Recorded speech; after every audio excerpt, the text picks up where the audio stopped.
পেপারটা খুলতেই খবরের শিরোনাম, নীল পাহাড়ে আতঙ্ক।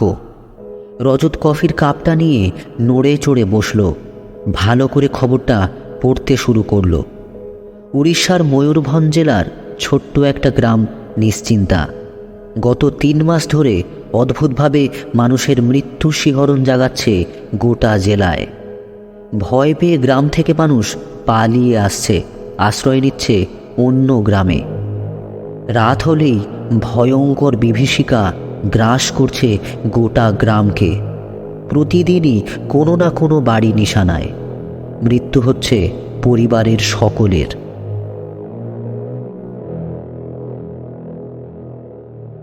Last night horror station 3 AM আপনাদের সকলকে জানাই স্বাগতম। আমি দেবজ্যোতি আপনাদের জন্য নিয়মিত নিয়ে চলে আসি বেশ কিছু বাছাই করা রোমাঞ্চকর রহস্য ও ভৌতিক গল্প সংকলন। আজ আপনারা শুনবেন সৈকত মুখার্জির কাহিনী, নীল পাহাড়ের আতঙ্ক। আজকের গল্পটি সম্পূর্ণরূপে প্রাপ্তমনস্কদের জন্য। আমাদের চ্যানেলের সমস্ত গল্প শুনতে এখনই সাবস্ক্রাইব করুন আমাদের ইউটিউব চ্যানেলে। শুনতে থাকুন আজকের গল্প, সৈকত মুখার্জির কাহিনী, নীল পাহাড়ের আতঙ্ক।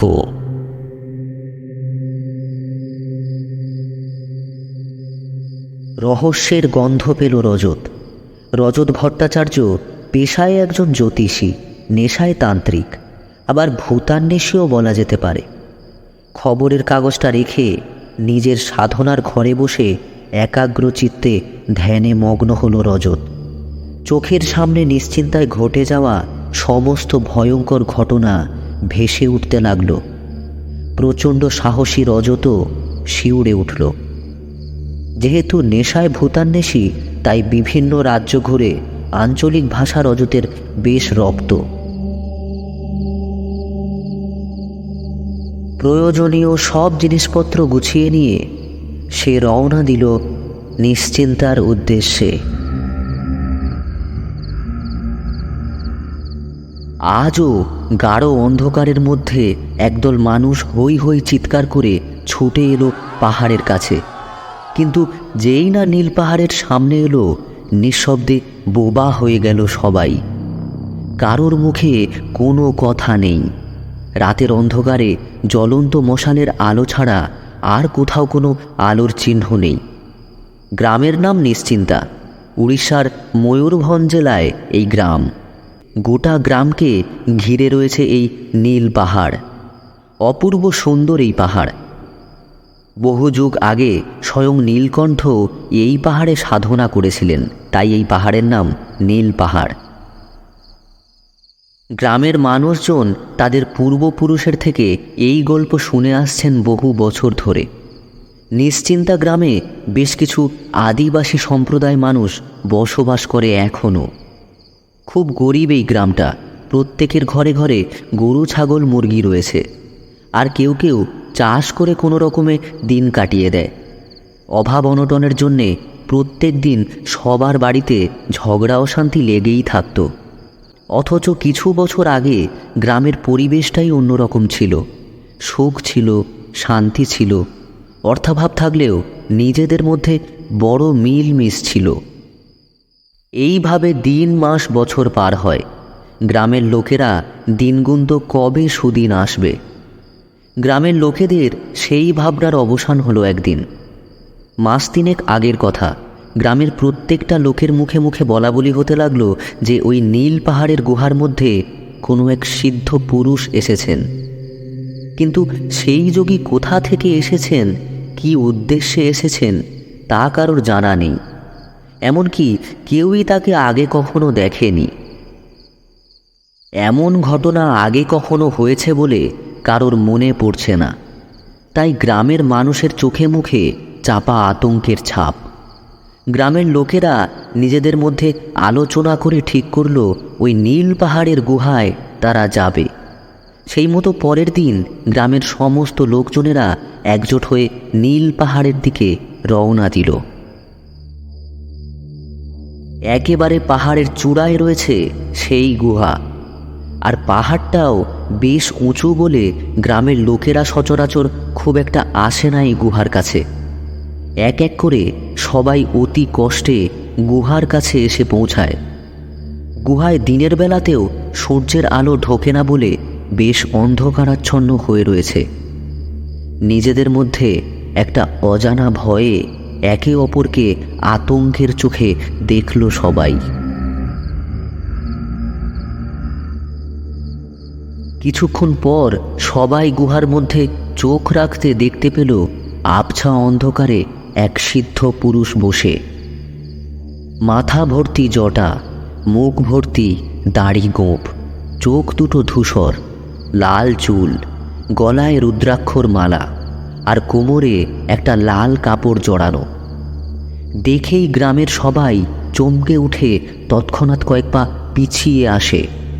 নিজেদের মধ্যে ফিসফিস করে কি যেন বলা বলি করতে লাগে। কোথা থেকে এসেছে আমি কি করে বলবো বলো? এমন লোক এখানে কোথা থেকে আসে রে বাবা? কি কাজেই বা আসে? কিন্তু কেউ আর সাহস করে ওই যোগীকে জিজ্ঞাসা করতে পারছে না কেন তিনি এই গুহায় এসেছেন বা কি তার উদ্দেশ্য। সাহস করে গ্রামের মোড়ল জিজ্ঞাসা করে বসল, আপনি কে মশাই? কেনই বা এখানে এসেছেন?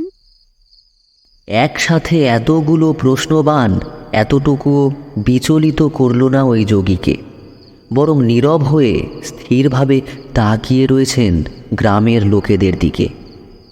বেশ খানিকক্ষণ বাদে যোগী বললেন, আমি এক বিশেষ তন্ত্র সাধনার জন্য এই পাহাড়ে এসেছি। এই পাহাড়টা খুব শান্ত নিরিবিলি, আর স্বয়ং মহাদেবের অবস্থান এই পাহাড়ে। যোগী কথাগুলো বলে শেষ করতে পারল না। গ্রামের লোকেরা একসাথে বলে ওঠে, এখানে কোনো তন্ত্র সাধনা হবে না। এখানে কোনো তন্ত্র সাধনা হবে না, ওইসব হবে না। সেই মুহূর্তে যোগী বলে ওঠে, তোদের গ্রামে প্রত্যেকের ঘরে ঘরে ঝগড়া অশান্তি প্রতিদিন লেগে থাকে, আর প্রত্যেকের ঘরে অভাব অনটন আছেই। তোরা চাস না তোদের গ্রামে একটু সুখ শান্তি ফিরে আসুক? এই কথা শোনার পর গ্রামের লোকেরা সবাই চুপ হয়ে গেল সেই মুহূর্তে। গ্রামের সমস্ত লোকের সরল মনে কয়েকটা কথা ঘুরপাক খাচ্ছে। এই যোগী আমাদের গ্রামের সমস্ত কিছু বলে দিল কিভাবে? যেন কোনো স্বয়ং বিধাতা ওদের সামনে দাঁড়িয়ে রয়েছে। নিজেদের গ্রামে সুখ শান্তি কে বা না চায়? তাই গ্রামের মোড়ল বলল, আপনি কি এর প্রতিকার করতে পারবেন? আপনি তো একজন সিদ্ধ পুরুষ, আপনি এর প্রতিকার করুন। বেশ, আমি এই গ্রামে সুখ শান্তি ফিরিয়ে আনব, তবে একটা কথা তোদেরকে রাখতে হবে। গ্রামের সুখ শান্তি ফিরিয়ে আনার জন্য আমার সাধনায় একটা জীবের প্রাণ সমর্পণ করতে হবে তোদের। যোগীর কথাটা শোনা মাত্রই সেই মুহূর্তে গ্রামের মানুষদের মুখটা রক্তশূন্য হয়ে গিয়ে ফ্যাকাশে হয়ে গেল। কারোর মুখে কোনো কথা নেই। যোগী গ্রামের মানুষের মনের কথা বুঝতে পেরে বলল, এত ভয় পাওয়ার কিছু নেই। আমি ভয় পাওয়ার মতো কিছুই বলিনি। আপনি সেই জীবটা নিয়ে কি করবেন? কথাটা শোনা মাত্রই যোগীর বিকট অট্টহাসিতে পাহাড়ের নিস্তব্ধতা খান খান হয়ে গেল। গ্রামের লোকেদের হাত পা ঠান্ডা বরফ হয়ে গেল। পরক্ষণেই যোগী হাসি থামিয়ে বলল, আমি ওই প্রাণীটার তাজা রক্ত আমার সাধনার উদ্দেশ্যে কাজে লাগাবো। আমি যে প্রাণীর কথা বলছি সেটা তোদের সবার বাড়িতেই আছে এমন প্রাণী। বাড়িতে পোষা প্রাণী না হলে আমার তন্ত্র সাধনা সম্পূর্ণ হবে না, আর আমার সাধনা সম্পূর্ণ না হলে তোদের গ্রামে সুখ শান্তিও ফিরবে না। তখনই গ্রামের লোকেদের মধ্যে গুঞ্জন হতে থাকে, সবার বাড়িতে গরু ছাগল মুরগি ছাড়া তো আর কিছুই নেই। কিন্তু কে বা নিজের ঘরের পোষা প্রাণীকে এই যোগীর হাতে সমর্পণ করবে? খানিকক্ষণ পর একজন বলল, ঠিক আছে, আমার ঘরের মুরগিটা আপনার তন্ত্র সাধনার জন্য সমর্পণ করব। কিন্তু আমাদের গ্রামের কোনো ক্ষতি হবে না তো? আর গ্রামে সুখ শান্তি ফিরবে? হ্যাঁ, এই গ্রামে সুখ শান্তি ফিরবে, আর কারোর কোনো ক্ষতি হবে না। আমি সামনের এই অমাবস্যার রাত্রিতে আমার সাধনা করব। তবে ওই দিন এই গুহায় কাউকে আসা যাবে না। আমাকে অমাবস্যার আগের দিন প্রাণীটাকে দিয়ে দিতে হবে। গ্রামের সকলে সম্মতি প্রদান করে ওই গুহা থেকে বাড়ি ফিরে এলো। দুদিন বাদে অমাবস্যা, তাই অমাবস্যার আগের দিন গ্রামের কয়েকজন মিলে একটা মুরগি নিয়ে গিয়ে যোগীকে দিয়ে এলো। যোগী ওই অবলা প্রাণীটা নেবার পর ওদেরকে চলে যেতে বলল। ওরা সবাই মনের আনন্দে বাড়ি ফিরে এলো। অমাবস্যার দিন সকাল থেকে আকাশে কাক শকুনের দল গোটা গ্রাম জুড়ে ঘুরপাক খেতে থাকে। যেন মনে হচ্ছে গোটা গ্রামে মড়ক লেগেছে।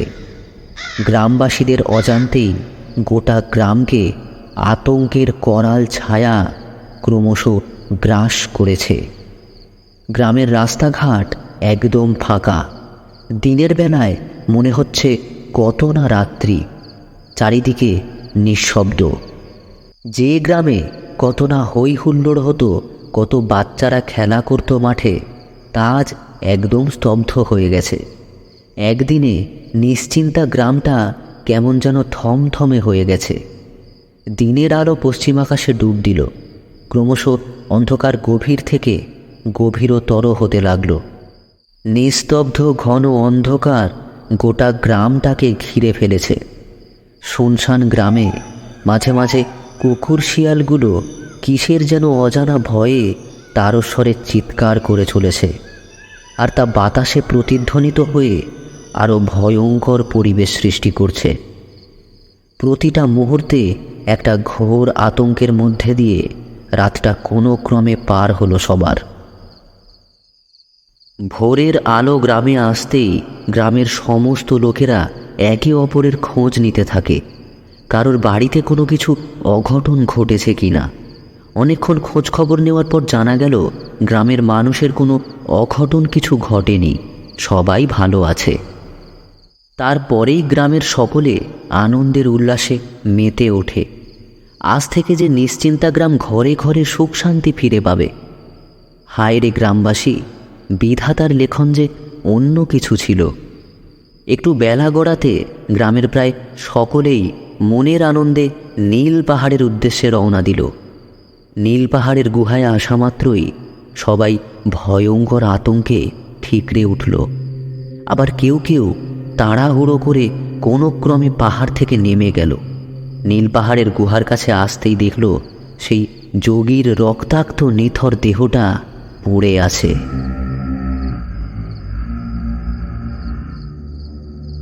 সবাই দেখল যোগীর চোখ দুটোকে যেন কোনো এক শিকারী নেকড়ে খুবলে নিয়েছে, আর সেখান থেকে রক্ত গড়িয়ে হাঁ করে থাকা মুখটার ভেতরে পড়ছে। বুকের মধ্যে খুবলে খুবলে মাংস সব তুলে নিয়েছে। অবলা প্রাণীটার গলা আর ধড় দুদিকে হয়ে আছে। পাহাড়ের গুহার চারপাশে শুধু রক্ত। তন্ত্র সাধনার দ্রব্য সামগ্রীগুলো চারিদিকে ছড়িয়ে ছিটিয়ে পড়ে রয়েছে। গ্রামবাসীরা কেউ কিছুই বুঝতে পারল না এই ভয়ঙ্কর অবস্থা দেখে। শুধু সবার চোখে মুখে গভীর আতঙ্কের ছাপ। ওই অবস্থায় গুহার মধ্যে যোগীকে ফেলে রেখে যে যার মতো মরণ দৌড়ে বাড়ির দিকে পালাতে লাগল।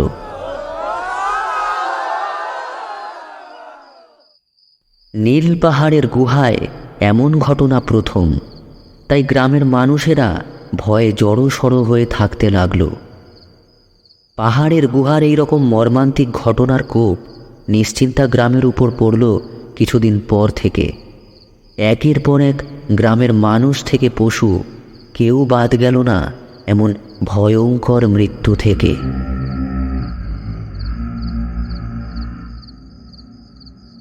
বৃদ্ধ ব্রজ সুবুদ্ধি কথাগুলো আধা ওড়িয়া আর বাংলা মিশিয়ে বললেন। আচ্ছা, তারপর কি হলো? সবাই প্রায় গ্রাম ছেড়ে দিয়েছে। বাপ ঠাকুরদার ভিটে ছেড়ে যাই কি করে, তাই কামড়ে পড়ে আছি। ব্রজবাবু বললেন। রজত নীল পাহাড়ে যাবার জন্য প্রস্তুতি নিতে লাগল। বৃদ্ধ ব্রজবাবু বলল, তোমারও হাত ধরেছি, কହୁছি সেদিকে যাওনি, বিপদ আছে। রজত বলল, কিচ্ছু হবে না আমার। আমি আজীবন এইসবের সন্ধানে ঘুরে বেরিয়েছি। বিপদ আমাকে সহজে গ্রাস করে না। মা চামুণ্ডা সর্বদা আমায় রক্ষা করেন। সেই দিন গভীর রাতে রজত রওনা দিল নীল পাহাড়ের গুহায়। রজত গুহায় আসার পর স্পষ্ট বুঝতে পারল ওর আশেপাশে অদৃশ্যভাবে কেউ একজন আছে। নিঃশব্দ রাতের অন্ধকারে গুহায় কে থাকতে পারে তা এতটুকু বুঝতে অসুবিধা হলো না রজতের। স্বয়ং চামুণ্ডা যার সহায়, তার আবার কিসের ভয়? রজত বিন্দুমাত্র সময় নষ্ট না করে গুহার সামনে তাড়াতাড়ি করে একটা যজ্ঞকুণ্ড তৈরি করে নিল। ওর নিয়ে আসা সমস্ত দ্রব্য সামগ্রী ব্যাগ থেকে বের করে যজ্ঞকুণ্ডের সামনে রাখল। হঠাৎ করে একটা ভয়ঙ্কর চিৎকার নিস্তব্ধ বাতাসে পাহাড়ের গায়ে প্রতিধ্বনিত হতে থাকল। রজত কোমণ্ডলের গঙ্গাজল নিয়ে গুহার চারিদিকে ছড়িয়ে দিল। তারপর ওই যজ্ঞকুণ্ডের সামনে বসে মা চামুণ্ডাকে আহ্বান করল মনে মনে। পর মুহূর্তে রজতের আহ্বান পেয়ে মা চামুণ্ডা স্বয়ং রজতের রক্ষা কবচ হয়ে বিরাজ করল এই গুহায়। তারপর মন্ত্র উচ্চারণ করতে করতে জ্বলন্ত অগ্নিকুণ্ডতে ঘি বেলপাতার আহুতি দিতে থাকল। কিছুক্ষণ পর পাহাড় কাঁপিয়ে প্রচণ্ড বেগে একটা ঝোড়ো হাওয়া রজত সহ যজ্ঞকুণ্ডকে তছনছ করতে চায়। কিন্তু তা তো হওয়ার নয়, যেখানে স্বয়ং মা চামুণ্ডা বিরাজমান। পরক্ষণে পাহাড়ে একটা ভয়ঙ্কর আর্তনাদ বাতাসে ভেসে এলো, যেন কোনো পাহাড় ভেঙে গেল। তারপরেই যজ্ঞকুণ্ডর লেলিহান শিখার উপর একটা অবয়ব দেখতে পেল রজত। আর সেই অশরীরী অবয়ব বলতে আরম্ভ করল, দেবী, এই গাঢ় ঝিউ, বয়স 15। দেবীর কথাগুলোর বাংলা করলে দাঁড়ায়, আমি দেবী, এই গ্রামেরই মেয়ে। আমার বয়স 15। আমার বাবা খুব গরিব, আর আমাদের গরু ছিল। প্রত্যেক দিন আমি গরু নিয়ে এই পাহাড়ের কোলে চড়াতে আসতাম। সেদিনও এই পাহাড়ে গরু চড়াতে এসেছিলাম। আর সেই দিন পাহাড়ে ঘুরতে এসেছিল 4 জন শয়তান। আর ওই 4 জন হায়না আমার শরীরটাকে ছিঁড়ে খেয়েছিল। আমার আকুতি ওদের কানে পৌঁছায়নি সেদিন। শরীর থেকে প্রাণ না বেরোনো পর্যন্ত উল্লাস চলছিল। সেদিন আমার চিৎকার আর্তনাদ কেউ শুনতে পায়নি এই গ্রামে। তারপর সেই নিথর দেহটা ফেলে দিল পাহাড়ের এক খাঁজে। আজও পর্যন্ত কেউ খোঁজ করেনি আমি কোথায়, নিজের বাবা মাও না। আর এই যোগীহীনা আমাকে দিয়ে নিজের সিদ্ধি লাভ করবে? তাই যোগীর প্রাণ আমি নিয়েছি, গ্রামের মানুষেরও প্রাণ আমি নেব। এই গ্রামটাকে শেষ করে দেব। কেউ যদি আমার রাস্তায় আসে তাকেও শেষ করব। আমার শরীরের শেষ অবশিষ্ট অংশটুকু পাহাড়ের খাঁজে এখনো পড়ে আছে। দেবীর কথাগুলো শেষ হতেই চারিদিক থেকে বিকট জোরে একটা হাসির আওয়াজ বাতাসে ভেসে আসতে লাগলো। তারপরেই যজ্ঞকুণ্ডর অবয়বটা কোথায় যেন মিলিয়ে গেল।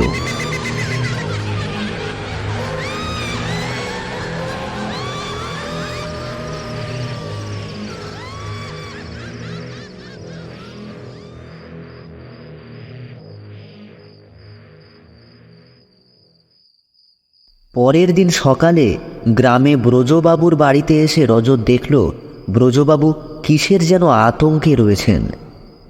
রজত বলল, কই ব্রজবাবু, বসতে বলবেন না নাকি? ও তুমি, আসো আসো, বসো। এই এখন এই সময়, এত ভোরে?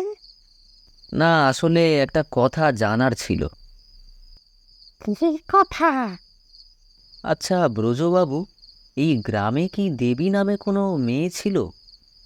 রজতের কথা শোনার সাথে সাথে ব্রজবাবুর দু চোখ জলে ভরে গেল।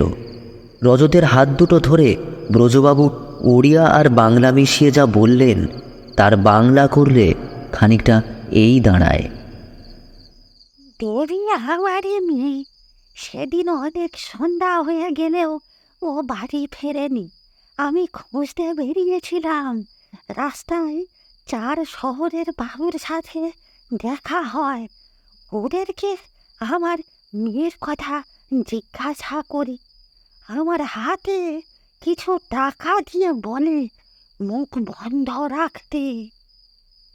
গ্রামের মোড়লকেও ওরা হাত করে, তাই এতদিন চুপ করে ঠেকেছি। শুধু স্বপ্নে 2 হাত আমার গলা জড়িয়ে বাবা বাবা বলে ডেকেছে। ও কোথায় আপনি জানেন? ব্রজবাবুকে একটু শান্ত করিয়ে রজত বলে, নীলপাহাড়ের গুহায় আর কেউ নয়, আপনার মেয়ের অতৃপ্ত আত্মা ওখানে আছে, আর সে সবাইকে মারবে, কারণ তার প্রতি যে অন্যায় অত্যাচার হয়েছিল তা ক্ষমার যোগ্য নয়। কিন্তু আমাদের দেবীর আত্মাকে মুক্তি দিতে হবে, আর সেই জন্য আপনার সাহায্য লাগবে। কিন্তু বলে রজত থামল।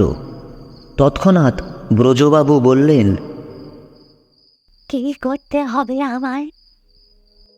আমি আপনাকে নিয়ে যাব নীলপাহাড়ের গুহার কাছে। সেখানেই পাহাড়ের খাঁজে একটা কঙ্কাল দেখতে পাবেন, ওটাই দেবীর শরীরের শেষ অংশ। তারপর আমার দেওয়া গঙ্গাজল বেলপাতা ওই কঙ্কালের উপর দেবেন, তাহলেই আপনার মেয়ে মুক্তি পাবে। কেবলমাত্র আপনাকেই এই কাজটা করতে হবে, আর খুব সাবধানে করতে হবে এই কাজটা, কারণ ও চায় না ওর শরীরের শেষ অংশটুকু কেউ স্পর্শ করুক। ও আপনাকে অনেক প্রলোভন দেখাবে, আপনি কিন্তু বিন্দুমাত্র বিচলিত হবেন না, না হলে বিপদের শেষ থাকবে না। ঠিক আছে, তাই হবে। আজ রাতের মধ্যেই এই কাজটা করতে হবে। কিন্তু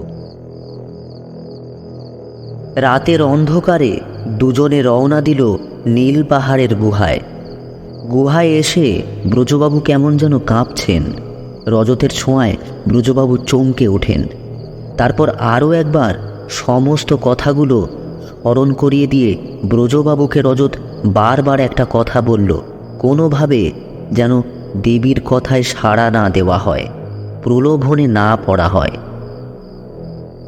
ব্রজবাবু কোমণ্ডলে গঙ্গাজল আর মন্ত্রপুত বেলপাতা নিয়ে পাহাড়ের খাঁজে কঙ্কালের দিকে যেতে লাগলেন। কঙ্কালের সামনে আসতেই হঠাৎ করে কে যেন বলে উঠল, বাবা, তুমি কি করছো এখানে? তুমি বাড়ি চলে যাও। ব্রজবাবু দাঁতে দাঁত চেপে নিজের লক্ষ্যের দিকে এগিয়ে যেতে থাকেন। প্রবল জোরে ঝোড়ো হাওয়া ব্রজবাবুকে সামনের দিক থেকে ঠেলে রেখেছে, যাতে না আর সামনে যেতে পারেন। যেই না ব্রজবাবু মুখে বললেন, জয় মা চামুণ্ডার জয়, মুহূর্তের মধ্যে সমস্ত বাঁধন খুলে গেল, আর সঙ্গে সঙ্গে গঙ্গাজল আর বেলপাতা ওই কঙ্কালের ওপর দিয়ে দিলেন ব্রজবাবু। তখনই আকাশ বাতাস কেঁপে ওঠে প্রচণ্ড চিৎকারে।